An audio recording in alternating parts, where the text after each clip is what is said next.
السلام علیکم دوستو، آج ہم ذکر کریں گے دنیا کے ظالم ترین بادشاہوں میں سے ایک نادر شاہ کا، جس کے حکم پر صرف 5 گھنٹے میں 3 لاکھ انسانی سروں کو تن سے جدا کر دیا گیا تھا۔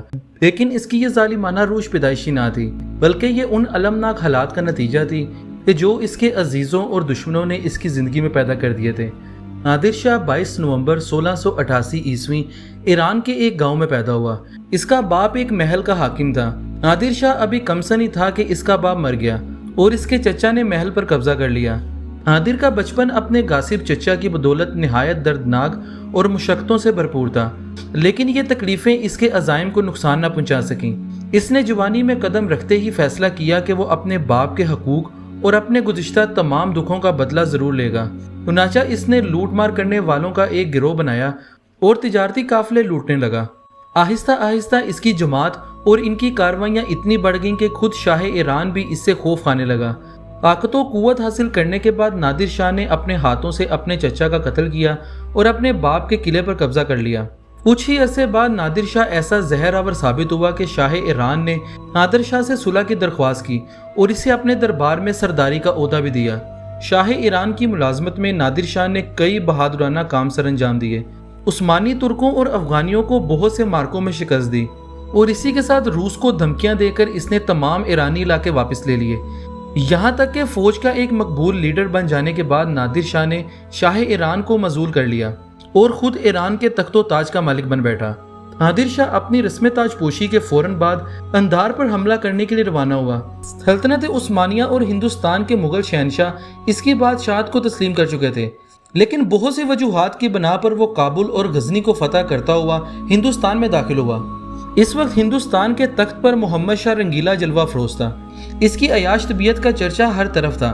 ہندوستان میں کرنال کے مقام پر مغلوں اور نادر شاہ کے درمیان یہ ایک یک طرفہ معرکہ ہوا۔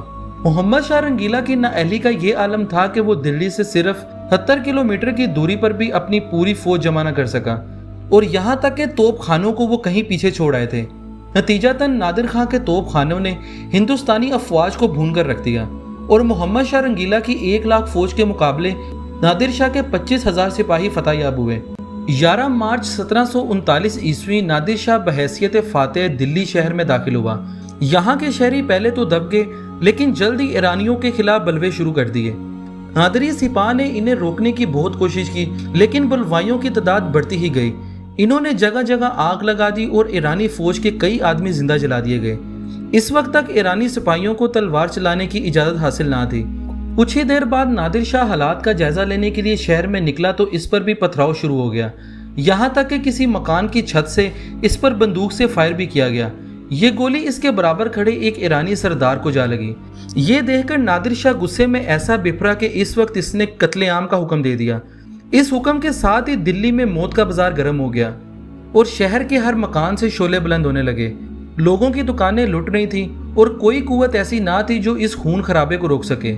آخرکار عمرہ دلی کی منت و سماجت پر یہ قتل عام کو منسوخ کیا گیا، لیکن اس وقت تک دلی کے 3 لاکھ شہری اپنی جان سے ہاتھ دھو چکے تھے۔ ان تمام لاشوں کو قطار در قطار رکھ کے جلایا گیا۔ اس کے باوجود اتنا تعفن پھیلا کہ سڑکوں پر چلنا لوگوں کا محال ہو گیا۔ اس قتل عام کے بعد نادر شاہ ہندوستان اور اس کے عمرہ اور جاگیرداروں کے خزانوں کی طرف متوجہ ہوا۔ مغلیہ خزانوں سے تمام جواہرات، سنہرے ظروف اور دیگر قیمتی سامان لوٹ لے جانے کے بعد نادر شاہ نے مزید 20 کروڑ روپے کا مطالبہ کیا۔ اس مطالبے کو پورا کرنے کی خاطر انتہائی صدیوں سے بند تہہ خانے کھول دیے گئے، اور جو دولت مغلوں نے 400 سال میں جمع کی تھی یہ سب کے سب نادر شاہ کے ہاتھ لگی۔ اس کے بعد یہ حکم جاری ہوا کہ شہر کے تمام رعایا اپنی اپنی دولت اور مال و اسباب کی فہرست لے کر حاضر ہو، اور نادر شاہ کو اختیار تھا کہ ان میں سے وہ جو چیز چاہے پسند کر سکتا ہے۔ تمام رعایا اپنے اپنے مال کا حساب لے کر حاضر ہوئی، اور یہاں ان کی ایسی آبرو ریزی کی گئی کہ کچھ لوگ اپنا حساب کتاب مکمل ہونے کے بعد شرمساری سے خودکشی کر لیتے، اور تو کچھ لوگ حساب کتاب شروع ہونے کے ڈر سے مطلوبہ رقم نہ ملنے پر سرعام ان کے تھپڑ اور گھونسے رسید کیے جاتے، اور اگر کوئی غلط گوشوارے لے کر آتا تو اسے درندوں سے ایسا زد و کوب کیا جاتا اور ان کی اتنی مار پٹائی کی جاتی کہ ان کے جسم سے خون جاری ہو جاتا۔ شہر کے بڑے بڑے عمرہ شرفا کے ساتھ چوروں اور موالیوں جیسا سلوک کیا جانے لگا۔ نادر شاہ کی دلی سے روانگی تک یہ سلسلہ یوں ہی چلتا رہا۔ اسی طرح دلی کی عوام سے قریباً 4 کروڑ روپے وصول کیا گیا۔